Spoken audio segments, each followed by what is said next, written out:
गुरुदेव के चरणों में कोटि कोटि नमन। श्री विचार सागर दर्पण में चल रहा था कि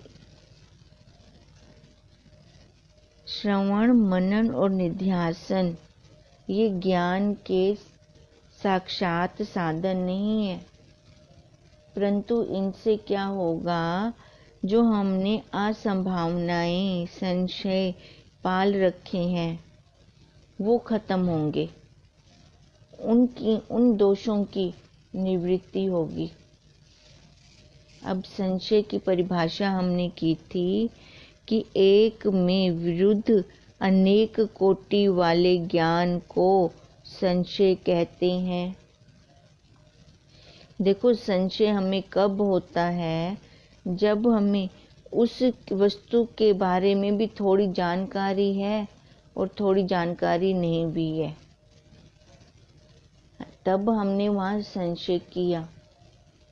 अब जैसे सांप के संस्कार हमारे अंदर हैं, पर बाहर मंद अंधकार होने के कारण वो रस्सी में संशय हो गया। क्या संशय कर लिया हमने कि वहाँ पे सांप है। अब यही संशय ही मेरा सबसे बड़ा दुख का कारण बन गया।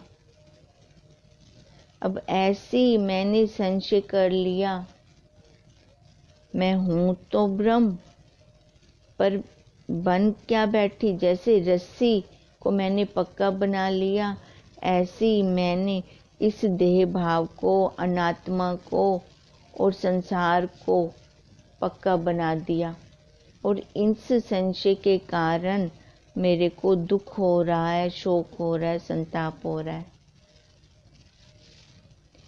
अब ये संशय के आगे दो प्रकार और भी हैं हमारे पास, ये छोटा नहीं है ये संशय। संशय से फिर मैंने क्या प्रमाण देना शुरू कर दिया, एक प्रमाणगत संशय और एक प्रमेयगत संशय। अप्रमाण मैंने क्या देना शुरू कर दिया, अरे भाई मैंने अपनी आंखों से देखा है। अब इंद्रियों को बीच में गवाही दिलवानी शुरू कर दी मैंने, इंद्रियों की को साक्षी बनाना शुरू कर दिया। मैंने चख के देखा है, खा के देखा है, उसका टेस्ट तो कड़वा आ रहा है, या उसमें तो बहुत मिर्ची है। मैंने खा के देखा है, वो कह रहे हैं अच्छा बना है। अब देखो, यहाँ पे मैंने प्रमाण को बीच में रखा, अपनी रचना इंद्री को लाके गवाही दे दी उसकी। या फिर देखो, मैंने बोला था कि वो आपके बारे में, मैंने अपने कानों से सुना है, वो आपके बारे में ना गलत गलत बोल रहे थे। अब यहाँ पे कान इंद्री को बीच में गवाही देनी शुरू करवा दी। अप्रमाण भी दिया तो उसका इस अनात्म देह का।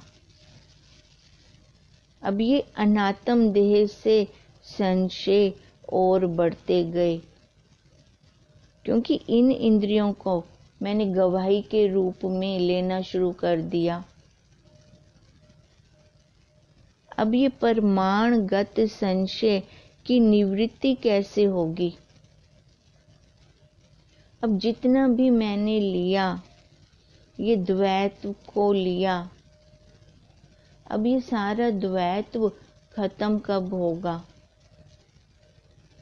जब मैं उसको शब्द रूप में लूंगी। अब ये संशय भी मेरा कैसे आया था, संसार भी अंदर कैसे गया था, शब्द से पहले, क्योंकि इन्होंने ये मनवाते गए। फिर उसके बाद ऐसा सर्कल चला कि मैंने खुद ही मानना शुरू कर दिया। मानते मानते फिर मैं इन इंद्रियों को भी परिणाम रूप में, प्रमाण रूप में सामने लेके आ गई। इन इंद्रियों की गवाही देना मैंने शुरू कर दिया। अब गुरुदेव कहते हैं कि ये जो मैं प्रमाण दे रही हूँ सब इंद्रियों को लेकर, ये कब खत्म होंगी? क्योंकि ये इंद्रियां तो विषय को ही अनुभव करवाती हैं और वो अपने अपने प्रमाणों के साथ अनुभव करवाती हैं। अब जो ये आत्मा और ब्रह्म का प्रमाण है वो कैसे दूर होगा? शब्द के द्वारा। जो मैंने ये संशय कर रखा है वो कैसे दूर होगा? शब्द के द्वारा। नहीं तो हम क्या करी बैठे हैं, वो बोझा अपने ऊपर ढोकर बैठे हैं जीव रूप से। कर हम कुछ भी नहीं रहे, पर बोझा देखो कितना है। मैं नहीं करूंगी तो कौन करेगा?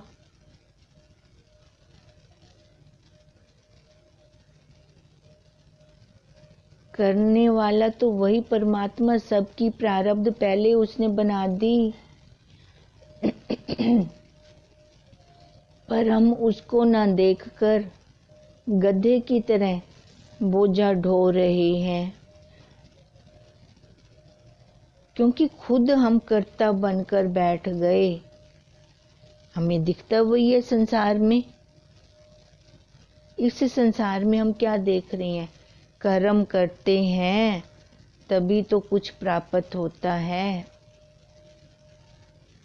अब यहाँ पर भी कर्मों को बीच में ले आए। अब वो कर्म से तो हमें मिलने वाला नहीं है, तो ये हमें कैसे प्राप्त होगा? जो ये प्रमाणगत संशय है इसकी निवृत्ति कैसे होगी? जो हम कर्ता बनकर इंद्रियों को बीच में लाकर बैठ गए हैं, ये खत्म कैसे होगा? अब ये भी शब्द के द्वारा। अब जब शब्द रूप से उसको लेंगे, नहीं तो हमारा संशय बना रहेगा। सबसे पहले गुरुदेव कहते हैं, अरे तू ही ब्रह्म है, तू ही ब्रह्म है। अब वो जब मैं लूंगी, अब ये मैंने कैसे लिया? शब्द से। अब जैसे जैसे गुरुदेव महावाक्य देते गए, पहले तो वही दृढ़ता के साथ उनको मैं लूंगी। पहले तो उन शब्दों को, उन महावाक्यों को जो मैंने श्रवण किया, पहले श्रद्धा करके उन महावाक्यों पर मेरे को एकाग्रता करनी पड़ेगी। अगर सुनाने वाले के प्रति मेरे को पूर्ण श्रद्धा है तभी उनके शब्द मेरे को लगेंगे, नहीं तो लग नहीं सकते। नहीं तो वो संशय बना ही रहेगा। अब श्रुति माँ ने भी वेद में, उपनिषद में और गीता में इन संशयों का निवारण किया है। वेदों के पहले भाग में तो कर्म कांड है और अंतिम भाग में जीव और ब्रह्म की एकता का निरूपण किया गया है, उनका ही प्रतिपाद किया गया है। अब श्रुतियों को माँ की उपाधि दी गई है, क्योंकि माँ ही बता सकती है कि मेरे बच्चे का पिता कौन है। देखो, पिता को भी नहीं पता, माँ को पता है। अब ऐसी श्रुति माँ ने बताया कि जीव और ब्रह्म की एकता का प्रतिपाद कहाँ किया गया है? वेदों में, वेदांत। अब ये वेदांत जगत को उखाड़ नहीं देते, बलिक हमें क्या समझा देते हैं? ब्रह्म को खाली उसकी समझ देते हैं, हमारी बुद्धि में उसकी समझ को बिठा देते हैं। अब सबसे पहले वेदांत का श्रवण करना बहुत जरूरी है, तभी इन संशयों की निवृत्ति होगी। क्योंकि हमने अपनी इंद्रियों के प्रमाण दे देकर सिद्ध कर दिया कि मैं हूँ। अब मैं किसको बोला? इस देह को बोल के और दिखा के। अब गुरुदेव कहें कि तू देह नहीं है, सबसे बड़ा संशय हो गया यहाँ पर। अरे दिख तो रही है, अब मैं हूँ कैसे नहीं, है ना? दिख तो रही है, मैं हूँ कैसे नहीं। अब ये संशय देखो, उनके आगे हम पूछें कैसे, बात कैसे करें? जैसे कोई अति निकट होता है तो वो निडर होके पूछ सकता है, नहीं तो दूर से तो संशय बने रहते हैं। फिर वो कैसे हम संशय दूर करें?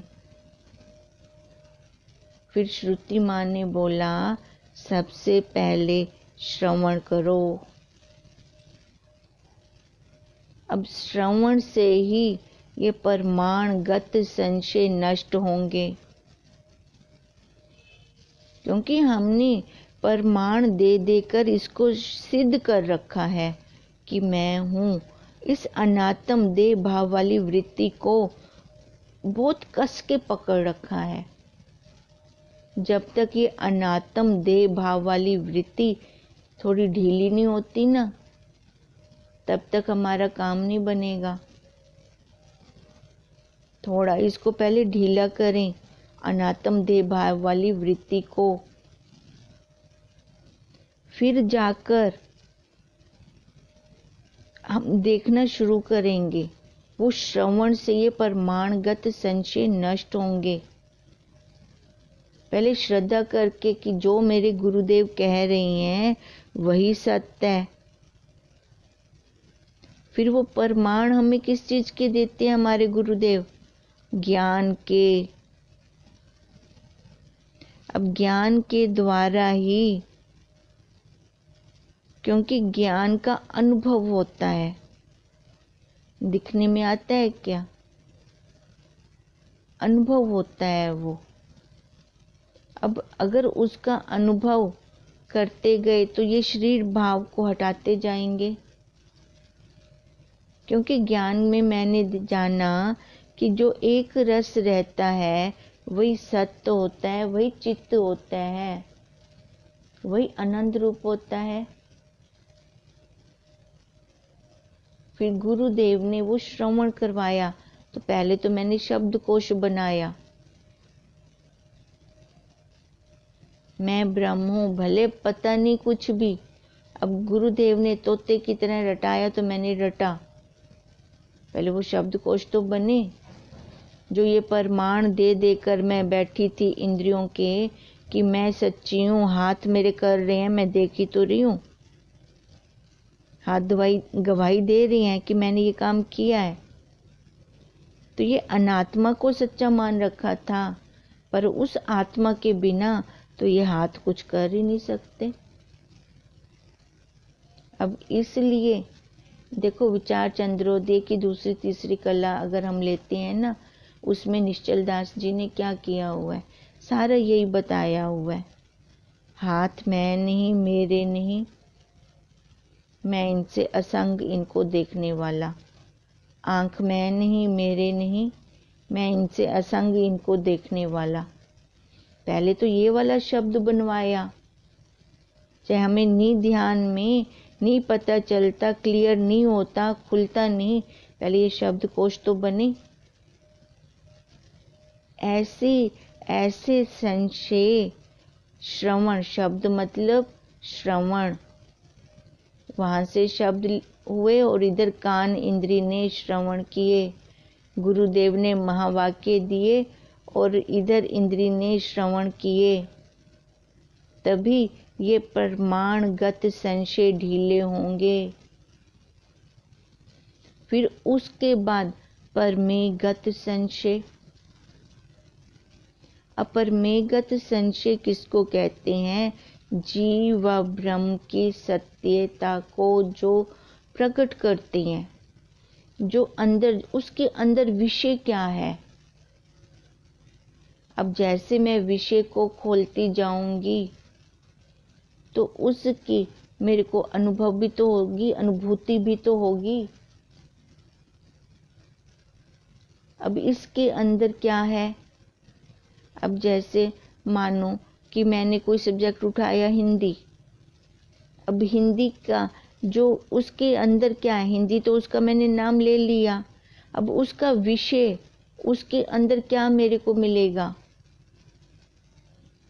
हिंदी में कहानियाँ आएंगी, स्टोरियाँ हो जाएंगी, पोइम्स हो जाएंगी, कविता हो जाएगी। अब उसके अंदर वाला विषय, उस विषय को ही हम कहते हैं परमेगत संशय। अब ये था तो ब्रह्म, अब इसके संशय हो गया कि मैं जीव हूं कि ब्रह्म हूं। अब उसके अंदर जो संशय है, वस्तु के अंदर जो संशय है, उस बुक के अंदर जो संशय है, उसका निवारण फिर कैसे करते हैं? जब उसको हम पढ़ते हैं तब उसका निवारण होगा। अब मेरे हाथ में तो है मैथ की बुक, अब पर मेरे को संशय बना हुआ है, इसमें मैथ वाले सम हैं कि इसके अंदर फिजिक्स है, क्या है, ये मेरे को संशय बन गया। अब यहाँ पर फिर टीचर क्या बोलेगी? तू खोल, मैं तेरे को करवाती हूँ, तेरे को खुद समझ में आएगा कि इसके अंदर क्या है। फिर तो खुद ही जान लेगा, फिर किसी को बताने की जरूरत ही नहीं पड़ेगी कि इसके अंदर विषय कौन सा है। अब मैथ के अंदर मैथ के सम ही तो होंगे, उसके न्यूमेरिकल्स ही तो होंगे। फिर जब उसको हम खुद सॉल्व करने लगेंगे, फिर हमें पता चलेगा ना कि इसके अंदर ये वाला विषय है, इसी को ही मैथ बोलते हैं। अब उस मैथ में देखो, अगर हम कोई न्यूमेरिकल्स निकालते हैं तो पहले हमें क्या करना पड़ता है? कोई भी इक्वेशन हमें सॉल्व करनी है, हमें एक वैल्यू दी हुई है, दूसरी वैल्यू हमें खुद निकालनी है। तो हम क्या करते हैं? मान लो। अब मान लेने के बाद x की वैल्यू मैंने जैसे मानी तो मैंने दूसरी वैल्यू निकाल दी। अब दोनों के आंसर आ गए, x के भी y के भी। अब जो उसके बीच में मैंने एक दो पेज भरे हैं, तभी तो वो इक्वेशन मेरी सोल्व हुई थी। अब जो ये परमेगत संशय जिसको बोल रहे हैं, ये जो बीच वाले पेज जो भरे थे ना, ये बीच वाले पेज ही हैं, तभी वो मेरा संशय दूर होगा। अब ये जो इक्वेशन मैंने बनाई थी, x और y में एक की वैल्यू दी गई है, दूसरी की मैंने अपने आप मानी थी, तब जाके उसकी वैल्यू निकाली थी। अब ऐसे ही ये जीव और ब्रह्म हमारे पास दो दिए हुए हैं, इसमें ये जीव की वैल्यू दी हुई है, ब्रह्म की मैंने निकाली, आंसर मेरे पास आ गया उसका। अब जीव की मैंने वो इक्वेशन में कैसे सोल्व किया, उसको कैसे बनाया? अब माना, पहले जो श्रवण करवाया था गुरुदेव ने कि तू ब्रह्म है, जो तू इंद्रियों के संशय दे रही थी, इंद्रियों की गवाहियां दे रही थी, तूने खुद अपनी बुद्धि से इसको मैं मानना शुरू कर दिया था। अब वो श्रवण से जैसे ढीला हुआ तो फिर थोड़ी हिम्मत आ गई इक्वेशन को सॉल्व करने की। अब वो वाली इक्वेशन मैंने जैसे सॉल्व की, फिर मेरे को अपने ब्रह्म रूप वाला आंसर मिल गया। अब वो आंसर क्या आया कि मैं ब्रह्म हूँ। अब वो जो प्रमाण मैं इंद्रियों के दे रही थी, गवाहियों के दे रही थी, वो धीरे धीरे मेरे खत्म हो गए, क्योंकि उसके पीछे सत्ता किसकी थी? उस साक्षी की। अगर वो सत्ता ही ना हो तो ये इंद्रियां कोई भी गवाही देने के लायक बचेंगी ही नहीं। अब ये मेरा कैसे दूर हुआ? जब मैंने उसके ऊपर मनन किया कि मैं ही ब्रह्म हूँ। जब ये मेरा मनन चला तो उस अद्वैत तत्व को जाना कि आँख जो रूप देख रही है वो रूप किसकी सत्ता से देख रही है। नहीं तो पहले मैं नेत्रों की गवाही देती थी, मैंने अपनी आँखों से देखा है।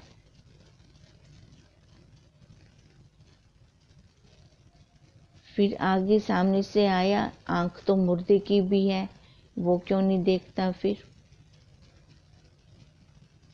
फिर सोचने पे मजबूर किया, वाकई आँख तो मुर्दे की भी है। जो मैं अपनी आँख की गवाही दे रही थी तो वो तो फेल हो गई कि मैंने अपनी आँखों से देखा, मैंने अपने हाथों से किया। जो सारी इंद्रियों की गवाही दी थी वो फेल हो गई। अब फेल क्यों हुई? क्योंकि मैंने उसके ऊपर मनन किया, विचार किया। अब विचार करके फिर मैंने जाना, जो ये विचार करते हैं, ये मनन करते हैं, इसको परमेय गत संशय की निवृत्ति फिर मेरी हुई। उस अद्वैत तत्व को मैंने जाना, क्योंकि इन सब के पीछे कौन बैठा हुआ है? वो एक, सबका एक। एक में तो तभी तो कहा, एक में विरुद्ध अनेक कोटि वाले ज्ञान को संशय कहा। तब ये संशय हुआ क्योंकि उन सब के पीछे बैठा वो एक ही है, और मैंने ये नाना तत्व के अज्ञान आगे संशय खड़े कर रखे हैं। प्रमाणगत संशय और परमेयगत संशय ये मैंने खड़ा कर दिया। अब जब तक उस वस्तु, उस विषय को मैं पढ़ूंगी नहीं तो वहां से क्लियर कैसे होऊंगी? अपरमेयगत संशय मतलब उसका मनन। अब उस वस्तु को पढ़ना। अब जब गुरुदेव ने हमें शब्द द्वारा श्रवण करवाया, महावाक्य द्वारा श्रवण करवाया कि तू ही ब्रह्म है। अब टीचर बोल रही है इसका आंसर यही है, गुरुदेव बोल रहे हैं इसका आंसर तू ब्रह्म है, ये वाला है। तो अब उसको सॉल्व तो करूं भी। मेरा आंसर जैसे टीचर ने बोला वैसे आ भी रहा है कि नहीं आ रहा, ये भी तो मैं देखूं। अब जब वो मैं सॉल्व करने की प्रक्रिया मैंने की, मतलब वो मनन मैंने किया, तो वहां से मेरा परमेयगत संशय खत्म हुआ। अब ये परमेयगत संशय कैसे खत्म होगा? मनन से। वो मनन करने से मेरा परमेयगत संशय दूर होगा।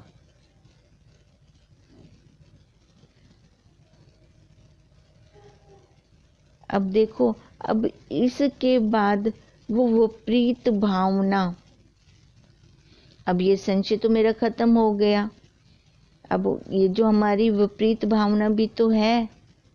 अब इसके बाद ये विपरीत भावना का हमें समझ में आए कि ये क्या है। पंचदशीकार भी उसको कह रही हैं कि विपरीत भावना क्या थी तो मैं वही आत्मा, पर अपने आप को क्या समझी बैठी थी? देह वाली। मेरा स्वरूप तो वही था, पर मैं अपने आप को क्या समझ रही थी? ये देह, नाम रूप आकार वाली, मरने जमने वाली। तो दुख कैसे खत्म हो? ये कैसे इसकी हम विपरीत भावना खत्म करें? हूँ मैं वही आत्मा परमात्मा, पर अपने आप को जो इस देह का नाम रख दिया वही मैंने जान लिया।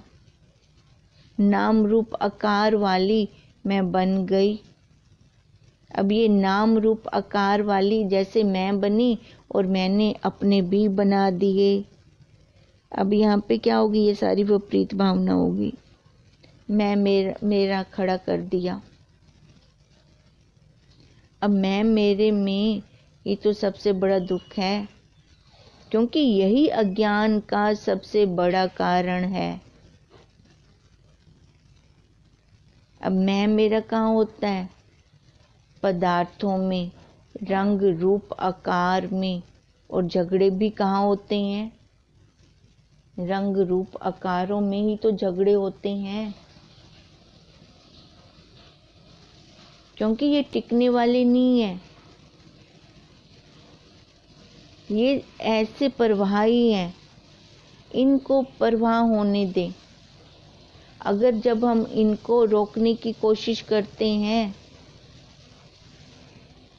तभी ये बूम मारने शुरू कर देते हैं। इनसे फिर दुर्गंध आनी शुरू हो जाती है।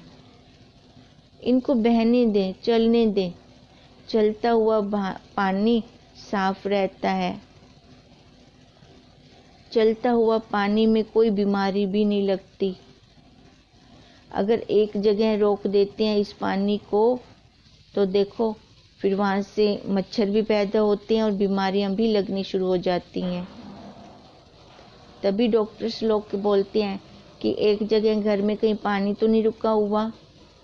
अगर घर में कभी किसी को मलेरिया या कोई बुखार होना शुरू हो जाता है, एक के बाद दूसरे को, दूसरे के बाद दूसरे को, तो डॉक्टर सबसे पहले यही पूछते हैं कि कोई पानी तो नहीं रुका रहता घर में, वहाँ पे मच्छर तो नहीं आते।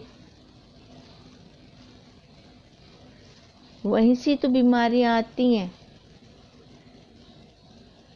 चलते हुए पानी से कभी बीमारियां नहीं आती। अब रुका हुआ पानी क्या है?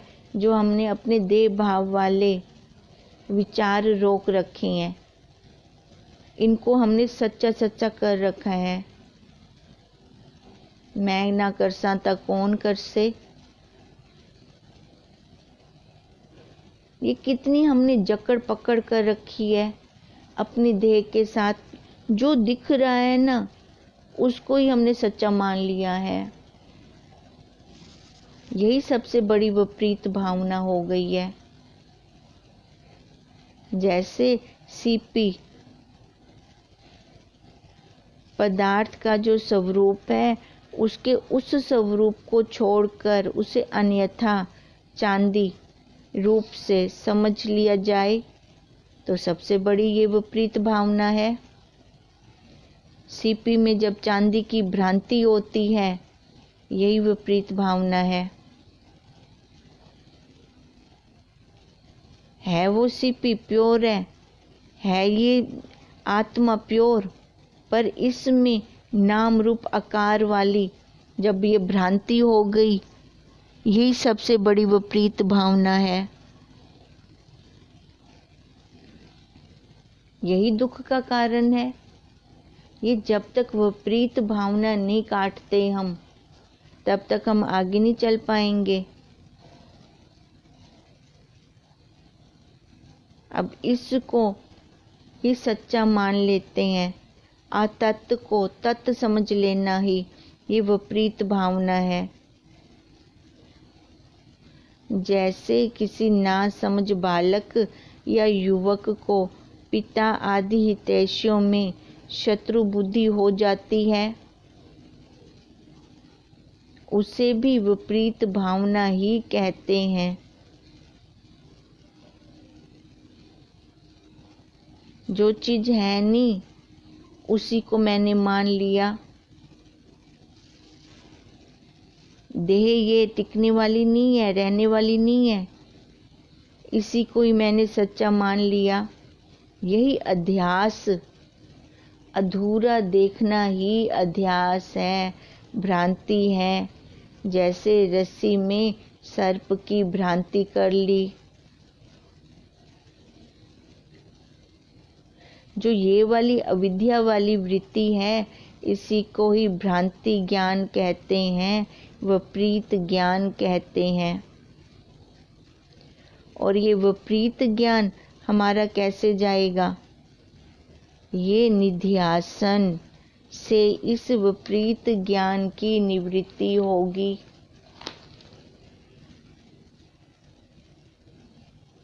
क्योंकि ये जो विपरीत ज्ञान है ना, ये इतनी जल्दी जाने वाला नहीं है।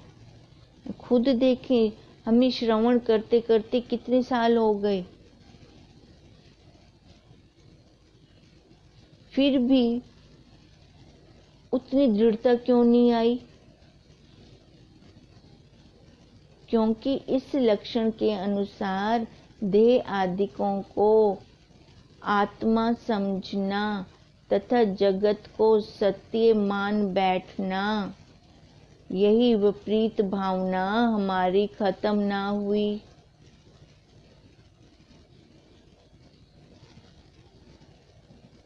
ये विपरीत भावना कब खत्म होगी? जो मैंने श्रवण किया गुरुदेव से, उन्होंने बोला तू देह नहीं है। पहले तो श्रद्धा करके मेरे को मानना पड़ेगा, क्योंकि इसके अलावा मेरे पास और कोई दूसरा उपाय ही नहीं है। चलो आज तक संसार की मानती आई हूँ, अब एक बार मैं अपने गुरुदेव की मान लूं, क्या पता मेरी दुखों की निवृत्ति हो जाए।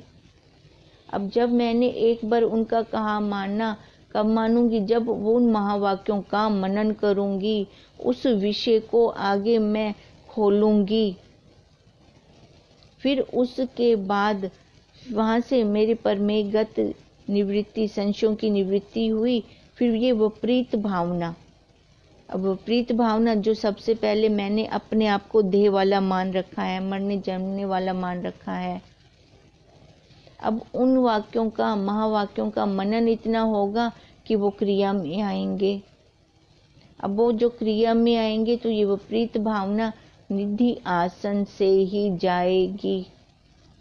अनात्म भाव वाली वृत्ति को हटाकर आत्म भाव वाली वृत्ति को पक्का कर दिया, निश्चय में लाकर बिठा दिया।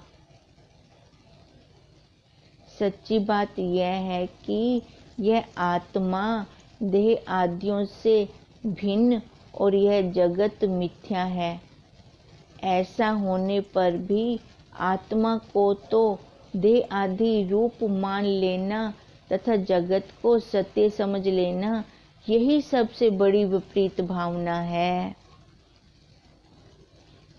ये विपरीत भावना, ये शरीर रूपी कपड़ा जब ढीला होगा फिर खत्म होगी। यह विपरीत भावना निध्यासन से ही दूर होगी। इसके अलावा हमारे पास और कोई रास्ता भी नहीं है। इसको कल हम आगे भी करेंगे। फिर हमारा होमवर्क जो हम कर रहे थे, स्पर्श है 5, ये विषय तो हमने कर लिए। अब हमारा इन 5 को इकट्ठे देखने का चलेगा। हर क्रिया करते हुए भी आंख रूप देख रही है, कोई वस्तु हाथ में ली, हाथ इसको स्पर्श कर रही है। अब ऐसे सबको देखते हुए नाक गंध ले रही है, पर इन सबको जानने वाला तो एक है ना, वही एक ही तो ये जनवा रहा है ना, वही मैं हूँ। अब ऐसी धुन चलानी है, यूं धुन छाने से मिलेगा स्वरूप अपना। ऐसी ये धुन छाएंगे ना, सब को देखेंगे कि ये सारा कुछ, इन सबको जो जनवा रहा है वही मैं हूँ, वही मैं हूँ। ये धुन चल पड़े अब एक, यही हमारा आज का होमवर्क है। ओम तम नमामि हरिं परम, ओम तं नमामि हरिं परम। ओम तं नमामि हरिं परम। ब्रह्म स्वरूप गुरुदेव के चरणों में कोटि कोटि नमन।